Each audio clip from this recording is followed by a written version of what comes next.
이 시간에 이어서 우리 말씀 함께 찾아보겠습니다. 사무엘하 13장 30절에서 39절까지 말씀 우리 함께 보도록 하겠습니다. 사무엘하 13장 30절에서 39절까지 말씀입니다. 우리 한 절씩 저부터 읽습니다. 그들이 길에 있을 때에 압살롬이 왕의 모든 아들들을 죽이고 하나도 남기지 아니하였다는 소문이 다윗에게 이르매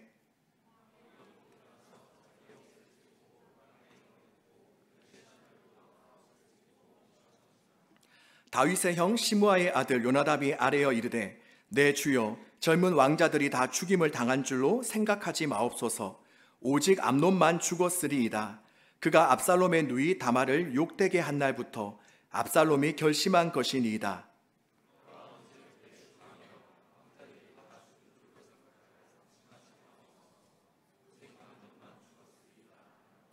이에 압살롬은 도망하니라. 파수하는 청년이 눈을 들어보니 보아라, 뒷산 언덕길로 여러 사람이 오는도다.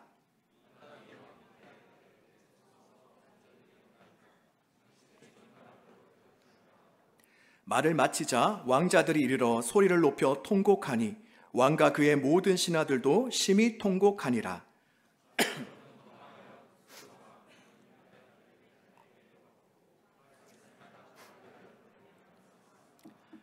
압살롬이 도망하여 그슬로 가서 거기에 산지 3년이라. 다윗 왕의 마음이 압살롬을 향하여 간절하니 암논은 이미 죽었으므로 왕이 위로를 받았음이더라. 아멘. 네, 방금 전에는 우리가 시간 관계상 30절부터 39절까지 말씀만 우리가 읽었는데 본문 23절부터 함께 말씀을 이 시간 나누도록 하겠습니다. 우리 가지고 온 성경을 함께 펴고 보면서 우리 말씀을 들으면 좋을 것 같습니다. 네, 그리고 시간 관계상 제가 말을 좀 빨리 하도록 할게요. 네, 우리 놓치지 말고 잘 들으시길 바랍니다. 먼저 23절에 보면 어떤 구절로 시작을 하죠? 너무 어렵죠. 네, 어떤 구절로 시작하죠? 23절? 네, 만 2년 후에라는 구절로 시작합니다. 그렇다면 어떤 사건으로부터 만 2년이 흘렀다라는 그런 말입니까? 바로 다윗의 첫째 아들인 암논이 그의 이복 동생인 다말에게 몹쓸 짓을 한 후로부터 2년의 시간이 흘렀다라는 그러한 말입니다. 그런데 이 2년이라는 시간은 겉으로 볼 때는 아주 고요하고 조용하며 또 아무런 일이 일어난 것 같지 않아 보이지만 실제로는 그렇지 않았습니다. 한번 2년 전으로 거슬러 올라가게 되면 첫째 형 암논으로부터 자신의 친동생인 다말이 큰 상처를 입게 되었다는 것을 안 압살롬은 그때부터 형 암논을 향해 이를 바득바득 갈기 시작합니다. 하지만 그때는 압살롬이 이것을 잘 표시내지 않았습니다. 아마도 그때는 내가 제대로 복수할 수 없겠다라고 생각했는지는 모르겠지만 압살롬은 당시에는 이러한 자신의 감정을 표현하지 않고 그저 침묵으로만 일관하였습니다. 그런데 그렇다고 형을 향한 분노와 증오가 완전히 다 사라진 것은 아닙니다. 바로 압살롬은 겉으로만 표시내지 않았을 뿐 아마 이때부터 압살롬은 형 암논을 향해서 복수의 칼날을 갈고 있었던 것 같습니다. 바로 우리가 이것을 보면 무조건 다 침묵한다고 좋은 것은 아닌 것 같습니다.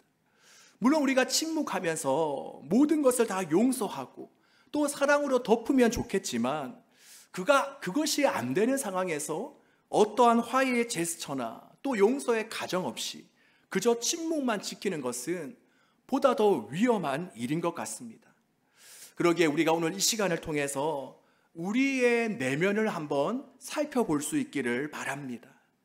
혹시 저나 여러분, 우리 역시 누군가를 향한 원망과 미움과 또 시기의 그런 마음이 깨끗하게 해결되지 못하고 계속해서 우리의 그 마음 안에 남아있지는 않는지, 바로 그 대상은 부모님일 수도 있고 또 집에 있는 형제나 자매일 수도 있고 또 직장 상사냐 동료 또 친구가 될 수도 있겠죠.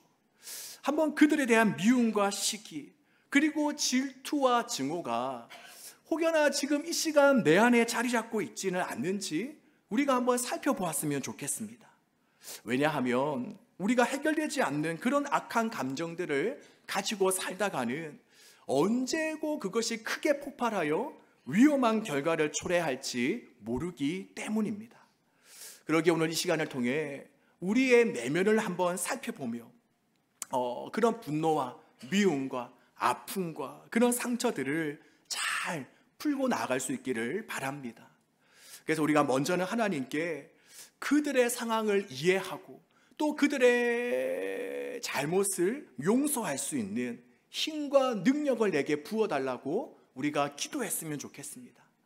또한 그리고는 우리가 상대방에게 다가가서 사실 그때는 이런 일 때문에 힘들었다, 또한 이런 부분에서는 내가 잘못했다라고 용서를 구하기도 하고, 또 이제는 서로 화해하며 잘 지내보자고 먼저 손을 내밀 수 있는 그런 여러분이 되기를 바랍니다. 네, 특히 바라기는 지금이 몇 월 달이죠? 5월 달이죠. 5월 가정의 달을 맞이해서 한번 가정 안에 쌓여져 있는 것들을 우리가 한번 잘 풀었으면 좋겠습니다. 혹시나 부모님에 대한, 또 형제 자매에 대한 그 원망과 불만과 그 불평행과 섭섭함이 남아있다라면 우리가 주님 안에서 잘 풀며 그 묵은 감정들을 잘 제거해 나갈 수 있기를 바랍니다. 자, 그런데 오늘 본문을 보면 다윗의 셋째 아들인 압살롬은 어떠했습니까? 바로 압살롬은 2년이라는 이 시간 동안 자신 안에 남아있었던 그 악한 감정들을 제거하지 못했습니다. 오히려 압살롬은 그러한 감정들을 계속 더 키워나갔습니다. 이것은 참 안타까운 일이죠. 어떻게 보면 이 2년이라는 시간은 서로에게 남아있는 상처와 분노를 정말 사랑으로 잘 감싸고 또 화해하고 용서할 수 있는 시간인데, 그냥 암논과 압살롬은 2년이라는 시간을 붙잡지 못하고 그냥 가만히 흘러가도록 내버려만 두었습니다. 그러다가 결국 그것이 화산 폭발하듯 터져버리고 만 것입니다. 자, 우리 본문 23절을 한번 보면 압살롬이 양털을 깎는 일이 있다라고 말씀합니다. 물론 당시 왕자인 압살롬이 직접 양을 돌보는 일은 없었겠죠. 아마도 압살롬이 소유하고 있는 양이 있었던 것 같고, 그리고 그 양들을 돌보는 사람이 따로 있었던 것 같습니다. 그런데 아무튼 그 압살롬의 소유인 양이 털을 깎아야만 되는 그런 시기가 된 것입니다. 그런데 당시에 이 양털을 깎는 것은 당시에 큰 잔치가 벌어지는 날이었습니다. 보통은 추수할 때가 되면 추수한 것에 대해 감사하며 많은 사람들을 초청해서 잔치를 벌이죠. 그와 함께 양털을 깎는 날이 되면 지인들을 불러서 큰 잔치를 벌이곤 했습니다. 바로 그러한 시기에 맞춰서 압살롬은 자신의 형제들을 초대했고 또 아버지 다윗에게 찾아가 제안을 합니다. 바로 그 부분이 24절에 나옵니다. 바로 24절에 보면 압살롬이 왕께 나아가 말하되 이제 종에게 양털 깎는 일이 있사오니 청하건대 왕은 신하들을 데리시고 당신의 종과 함께 가사이다 하니. 자, 그런데 이 말을 듣고 다윗이 어떻게 하죠? 바로 25절에 보면 아니라 내 아들아, 이제 우리가 다 갈 것이 없다. 너에게 누를 끼칠까 하노라 하고 대답합니다. 자, 그런데 여기서 가만히 있을 압살롬이 아닙니다. 압살롬은 아버지 다윗에게 또 다른 제안을 합니다. 그렇다면 아버지가 정 못 오시겠다면 내 형 암논이라도 아버지를 대신해서 우리와 함께 갈 수 있도록 허락해 주세요라고 이야기합니다. 그러자 다윗이 압살롬에게 묻죠. 압살롬아, 암논이 너와 함께 갈 이유가 무엇이냐? 글쎄요, 아마도 아버지 다윗도 예전에 그 암논과 다말의 사건을 들어서 잘 알고 있었기 때문에 대충 암논과 압살롬의 관계를 어느 정도는 파악하고 있었을 거라 생각됩니다. 그런데 놀라운 것은 27절에 압살롬은 계속해서 아버지에게 형을 보내달라고 하자 27절 이유를 보면 다윗이 뭐라고 나와 있습니까? 압살롬이 간청하니 왕이 암논과 모든 아들을 그와 함께 그에게 보냈다라고 되어져 있습니다. 여기서 우리는 다윗의 연약함을 발견하게 됩니다.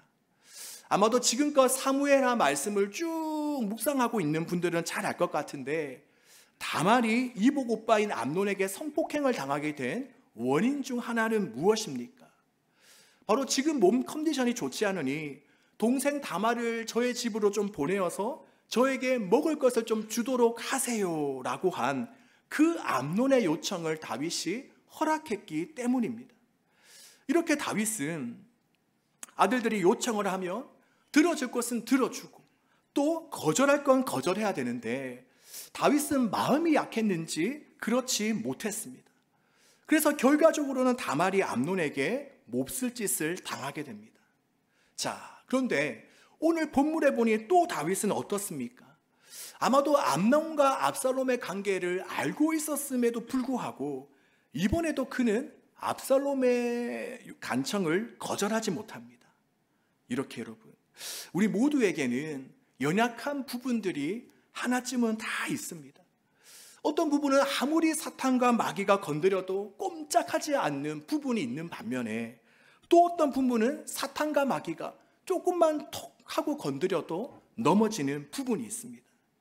그렇다면 저나 여러분에게 있어서 그 연약한 부분은 무엇입니까? 어떤 이들에게는 명예욕일 수 있겠죠. 바로 자신의 이름을 드러내고 나타내는 것에 연약한 사람들이 있을 것입니다. 또 어떤 이는 암논이나 다윗과 같이 이성에 대한 부분이 약할 수 있습니다. 음란한 영상을 끊지 못하고 또 이성과의 적절한 관계에서 벗어나려고 해도 벗어나지 못합니다. 그리고 또 어떤 이는 돈일 수 있습니다. 바로 이성에는 강한데 돈에는 약한 사람도 있겠죠. 그리고 또 어떤 이는 어떤 사람도 있겠습니까? 방금 전에 이야기한 그 모든 것이 다 약한 사람도 있을 것입니다. 그렇다면 지금 이 자리에 앉아있는 저와 여러분의 약한 부분, 취약점은 무엇입니까? 사탄이 톡 하고 건드리면 그대로 넘어지는 부분은 무엇입니까? 그리고 우리가 이러한 부분을 잘 알고 있다면 이제는 주님께 나아가 정말 내가 이러한 부분들에서 강해질 수 있도록, 정말 이러한 연약한 부분에서 승리할 수 있도록 정말 우리는 주님 앞에 나아가 기도해야 됩니다. 왜 그렇습니까? 그냥 매일 나의 연약한 부분들을 인정하고 그냥 허용하며 살아가기만 한다면 나는 이런 부분에서 연약하니 어쩔 수 없어 하고 계속해서 이 연약함들을 허락하며 살아가고 있다라면 바로 오늘 본문과 같이 언젠가는 그것이 자신과 주변 사람들에게 엄청난 고통과 그리고 처참한 결과를 가져다 줄 수 있기 때문입니다. 그러기에 여러분, 우리의 연약한 부분들을 인정하고 허용하기만 하는 것이 아니라 정말 사생결단하며 주님 앞에 나아가 이것을 끊게 해달라고, 승리하게 해달라고 기도하며 나아가시기를 바랍니다. 자, 이렇게 다윗은 암논을 비롯해서 모든 아들들이 압살롬이 있는 곳으로 가도록 허락합니다. 그리고 이제 다윗의 모든 아들들이 압살롬이 있는 곳으로 가는데 거기에서 큰 사달이 일어나고 맙니다. 자, 압살롬은 미리 자신의 종들에게 명령을 해놓았죠. 바로 28절에 보니 압살롬은 신하들에게 암논이 술로 즐거워할 때에, 바로 양껏 술에 취해 있을 때에 두려워하지 말고 그를 쳐서 죽여라 라고 명령해 놓았습니다. 그리고 그 뒤 29절을 보니 압살롬의 종들은 압살롬의 명령대로 암논을 죽였습니다. 여러분, 우리는 이 장면을 통해 누군가가 시킨다고 다 순종해서는 안 된다는 교훈을 배우게 됩니다. 한번 생각해 보세요. 나중에 누군가가 이것을 문제 삼아 그들에게 묻는다면 그들은 압살롬이 시켜서 나는 어쩔 수 없었다, 그러니 나에게는 아무런 죄가 없다라고 말할 수 있겠습니까? 물론 그들도 억울한 부분들이 조금은 있겠지만 그렇다고 그들의 죄가 없는 것은 아닙니다. 그러기에 우리 역시 누가 시킨다고, 학교 선배나 회사 상사나 그리고 아르바이트 가게 주인이나 심지어 저 같은 목회자가 시킨다고 하더라도 그것이 하나님의 말씀과 뜻에서 어긋난다면 우리는 과감하게 NO 하고 대답할 수 있어야 됩니다. 당당하게 거절할 수 있어야 되는 것입니다. 네, 그렇다고 제가 시키는 것마다 거절하면 좀 곤란할 수는 있겠죠. 자, 물론 우리가 이렇게 하는 것이 사실상 현실적으로 쉽지 않습니다. 그렇게 했다가는 나에게 불이익이 생길 수도 있기 때문입니다. 그런데 여러분, 결코 우리가 잊어서는 안 될 것이 무엇입니까? 바로 그들 위에 하나님이 계시다는 것을 우리는 인정하고 잊지 말아야 됩니다. 그러기에 그들보다 하나님을 더 두려워할 줄 알아야 됩니다. 그럼으로써 우리는 끝까지 하나님의 길, 말씀의 길을 따라가게 되는 것입니다. 우리 사랑하는 여러분, 바라기는 저와 여러분, 우리 모두에게 하나님의 뜻인지 아닌지를 알 수 있는 영적 분별력이 있기를 소망합니다. 그러기 위해서는 우리가 평상시에 이 청년의 때에 하나님의 말씀을 많이 읽고 묵상하는 것이 필요합니다. 그리고 더불어 여러분에게 바라기는 우리가 불이익을 당할까 봐 두려워하거나 또 걱정하는 그 마음보다 정말 우리 안에 하나님 말씀대로 살아가고자 하는 그 갈망과 열망하는 마음들이 훨씬 더 커서 우리가 날마다 꿋꿋이 주님의 길을 걸어갈 수 있길 주님의 이름으로 축복합니다. 자, 이렇게 해서 양털을 깎는 그 축제의 자리는 이제 어떻게 됩니까? 축제가 아니라 완전 지옥으로 바뀌어 버리고 맙니다. 그러자 주위에 있던 다윗의 아들들, 왕자들은 어떻게 하죠? 바로 걸음아 나 살려라 하고 다들 자기 노새를 타고 아버지가 있는 왕국으로 도망을 갑니다. 그런데 그들이 채 궁에 도착하기도 전에 그곳에 있었던 소문이 먼저 다윗의 귀에 들립니다. 자, 30절에 보니 이렇게 말씀하고 있죠. 그들이 길에 있을 때에 압살롬이 왕의 모든 아들들을 죽이고 하나도 남기지 아니하였다는 소문이 다윗에게 이르매. 자, 그러자 이것을 듣고 다윗이 어떻게 하죠? 자, 이번에 31절 말씀 우리 다 같이 한번 한 목소리로 읽어보도록 하겠습니다. 왕이 다 옷을 찢고 모셔 선지라. 아멘.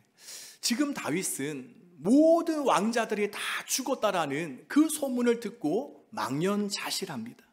다윗은 그 자리에서 옷을 찢고 그냥 그 자리에서 털썩 주저 누워버리고 맙니다. 아마도 제대로 서 있을 기운이 사라졌겠죠. 그리고 그 사건의 주동자요 범인인 압살롬은 어떻게 합니까? 34절과 37절을 보니 그는 구슬왕 암미훌의 아들 달메에게로 도망갔다라고 이야기합니다. 달메는 누구냐? 바로 압살롬의 외할아버지입니다. 즉 압살롬은 형을 죽이고 난 이후에 그 뒷일이 두려워서 그냥 외갓집으로 도망쳐 버렸다라는 그런 말씀입니다. 바로 이러한 모습을 통해 우리는 바로 복수하는 자기 자신에게는 물론이고 그 주변에 있는 모든 사람들까지도 너무나도 고통스럽고 힘들게 한다는 것을 알 수 있습니다. 우리는 당한 만큼 갚아주고 나면 뭔가 다 끝이 나고 뭔가 내 마음이 후련할 거라고 우리는 생각하죠. 그러니까 어떻게 해서라도 우리는 내가 직접 그것을 벌하며 복수하려고 합니다. 그런데 우리가 하나님께 모든 것을 맡겨드리지 않고 우리가 직접 나서서 복수를 하면 이처럼 어떤 결과를 초래하게 됩니까? 내가 하나님의 분부를 따르지 않고 그저 내 생각대로 내가 하고 싶은 대로 직접 모든 문제를 다 해결하려고 하면 어떻게 됩니까? 바로 많은 경우 우리가 생각한 것과는 너무나도 다르게 모든 것들이 그 이전보다 더 악화됩니다. 또 다른 다양하고 복잡한 문제가 생겨버리고 마는 것입니다. 그러기에 우리가 힘들고 어렵더라도 압살롬과 같이 내가 직접 복수하려고 하기보다는 상태 좋았던 다윗과 같이 모든 상황을 아시고 공의롭게 일하시는 그 하나님께 맡겨드릴 수 있기를 바랍니다. 자, 그리고 계속해서 본문을 보면 이런 다윗을 보고 옆에 있던 요나답이 다윗에게 이야기합니다. 네, 요나단과 요나답을 혼돈하면 안 되겠죠? 요나단은 누구죠? 사울의 아들. 자, 요나답은 또 다른 인물이에요. 자, 그 요나답이라는 사람이 33절에서 이렇게 말합니다. 그러하온즉 내 주 왕이여 왕자들이 다 죽은 줄로 생각하여 상심하지 마옵소서. 오직 암몬만 죽었으리이다 하니라. 바로 다윗은 모든 아들들이 다 죽은 줄 알고 크게 상심하자 지금 옆에 있던 요나답이라는 사람이 다윗을 위로한답시고 왕이시여. 그렇지 않습니다. 모든 아들이 다 죽은 것이 아니라 오직 암논만 죽었습니다 라고 말하고 있는 것입니다. 자, 그렇다면 이 요나답이라는 사람은 누구입니까? 바로 이 요나답은 죽은 암논의 친구이자 그의 사촌입니다. 그리고 그는 친구 암몬으로 하여금 이복 동생인 다말에게 몹쓸 짓을 하도록 시킨 정말 악랄하고 교활한 사람입니다. 그런데 지금 오늘 이 본문을 보니 진짜 그가 악하고 가증스럽다는 것이 다시 한 번 더 드러납니다. 어쩌면 오늘 이렇게 암논을 죽게 만든 장본인이 누구이죠? 바로 요나답 자신입니다.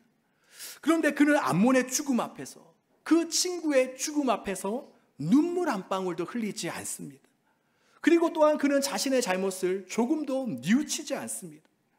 아무리 영적으로 무감각한 자라 하더라도 자기 자신 때문에 지금 친구가 죽었는데, 목숨을 잃게 되었는데, 그때라도 자신의 잘못과 죄를 뉘우치고 반성해야 되지 않겠습니까? 그런데 이 요나답이라는 사람은 그런 기색이 조금도 없습니다. 오로지 그의 관심은 뭐죠? 바로 다윗 왕으로부터 인정받는 것입니다. 우리 35절 말씀 우리 한번 보겠습니다. 자, 그가 다윗 왕에게 뭐라고 말씀합니까? 요나답이 왕께 아뢰되 보소서 왕자들이 오나이다. 당신의 종이 말한 대로 되었나이다. 즉 지금 그는 조금 전에 이야기한 자신의 예측과 주장이 맞다는 것을 강조하며 지금 자기 자신의 능력을, 자기 자신을 드러내는 데에 정말 혈안이 되어 있습니다. 저는 이 장면을 보면서 무슨 이런 나쁜 사람이 다 있나라고 생각했습니다. 그런데 조금 뒤에 시간이 지나면서 어쩌면 지금 이 요나답의 모습이 나의 모습일 수 있겠구나. 바로 이 시대를 살아가고 있는 우리 현대인의 모습일 수 있겠구나라는 생각을 하게 되었습니다. 어떻습니까? 자신도 하나님의 말씀대로 살지 않을 뿐만이 아니라 남들도 그렇게 하지 못하도록 이야기하고 코치하는 것이 바로 우리들이지 않습니까? 요즘 누가 그렇게 신앙생활해? 그냥 좀 쉬엄쉬엄 해. 어떻습니까? 지금 우리들의 모습이죠.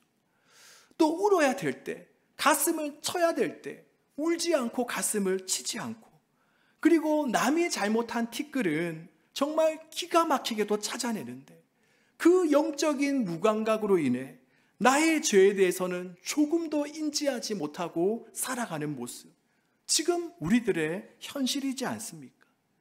그러면서도 할 수만 있다면 어떻게 하죠? 자신을 드러내려고 합니다. 인정받으려고 합니다. 칭찬받으려고 합니다. 바로 이렇게 오늘 본문 속 요나답의 모습이 바로 저와 여러분의 모습인 것입니다. 그러게 여러분, 오늘 이 시간 혹여나 내 안에는 이러한 모습이 있지는 않는가, 우리가 한번 돌아보며 주님 앞에 고백하며 회개할 수 있기를 바랍니다. 주님, 제가 요나답이었습니다. 나도 하나님 말씀대로 살지 않을 뿐만이 아니라 남들도 하지 못하도록 제가 만들었습니다. 또 남의 아픔과 고통을 보면서는 눈 하나 깜빡하지 않으면서도 나의 작은 불이익과 상처 앞에서는 그렇게 요란 법석을 떨며 살아갔습니다.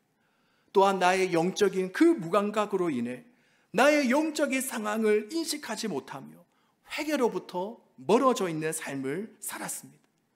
또 주님을 드러내고 남을 세우기보다는 어떻게 하든지 내 이름, 내 업적, 내가 한 일만 높이고 칭찬받으려고 하였습니다. 주님, 제가 바로 요나답입니다. 우리가 이렇게 주님 앞에 나아가 고백하며 회개하는 그런 시간이 되어지기를 바랍니다. 자, 그리고 끝으로 이제 한 부분만 더 살펴보도록 하겠습니다. 바로 이제 가장 뒤에 있는 말씀 39절 말씀인데, 거기에 보면 이렇게 기록되어져 있습니다. 다윗 왕의 마음이 압살롬을 향하여 간절하니. 저는 이 구절을 처음에 묵상할 때 이런 생각을 했습니다. 다윗 왜 이렇게 마음이 약하나? 이러니까 아들들이 자꾸만 요청하면 들어주지. 뭔가 기준이 있어야지. 시간 지난다고 이렇게 또 마음이 약해지나? 라는 생각을 했습니다. 그러다가 조금 더 묵상을 하며 또다시 이런 마음이 이제는 들었습니다. 아, 이것이 어쩌면 부모님의 마음이구나. 이것이 어쩌면 하나님 아버지의 마음이구나. 그러면서 누가복음 15장에 나오는 탕자의 아버지가 생각났습니다. 자신을 죽은 사람 취급하며 그 유산을 받아서 멀리 떠난 그 아들을 날마다 기다리고 있는 아버지. 매일마다 마을 입구에 서서 오늘은 우리 아들이 돌아올까? 오늘은 우리 아들이 돌아올까? 염려하며 기다리고 있는 아버지.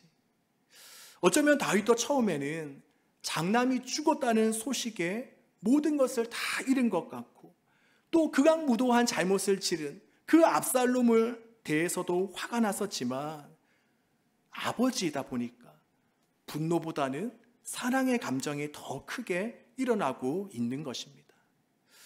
저의 삶을 되돌아봐도 오늘날 제가 이렇게 하나님의 자녀로 살아갈 수 있는 것도 바로 하나님 아버지 사랑 때문이었습니다. 때로는 세상 재미가 더 좋아서 주님을 떠나 살 때에도 언제나 나를 기다리셨던 그 하나님 아버지, 또 하나님 말씀보다 내가 원하고 하고 싶은 것을 하며 살아갈 때도 언제나 나를 참아주셨던 하나님 아버지, 이렇게 한결같이 나를 사랑하시는 그 하나님의 사랑으로 말미암아 오늘 지금의 제가 이 자리에 있을 수 있는 것입니다. 우리 사랑하는 여러분, 그렇다면 지금 저와 여러분은 우리 하나님 아버지 앞에서 어떻게 살아가고 있습니까? 혹시 우리도 압살롬과 같이 하나님으로부터 멀리 떨어진 그런 삶을 살아가고 있지는 않습니까? 나의 죄로 인해서, 그리고 나 같은 사람이 어떻게 하나님 곁에 붙어 있을 수 있어? 라는 그 생각으로 날마다 주님의 낯을 피해 멀리 떠나 있지는 않습니까? 말은 주님께 예 라고 대답하지만 몸은 주님의 교회 건물 안에 있지만 정작 우리의 마음과 몸은 주님께 순종하지 않고 날마다 맞서서 싸우며 주님으로부터 멀리 떠나 있지는 않습니까? 여러분, 하나님은 바로 이런 우리라 할지라도 다시금 주님께로 돌아오기를 원하십니다. 이제는 온전히 하나님 아버지께로 돌아와서 하나님의 다스림과 통치와 보호를 받으며 살아가기를 원하십니다. 그러기 여러분, 더 이상 이러한 주님을 우리가 외면하지 않기를 바랍니다. 더 이상 주님을 계속해서 우리를 기다리게 하시도록 내버려 두지 마시기를 바랍니다. 우리 모두 주님께로, 하나님 아버지께로 돌아갑시다. 이제는 더 이상 죄악 속에 거하지 말고 날마다 주님의 품속에 거하며 살아가는 저와 여러분 되시기를 주님의 이름으로 축복합니다.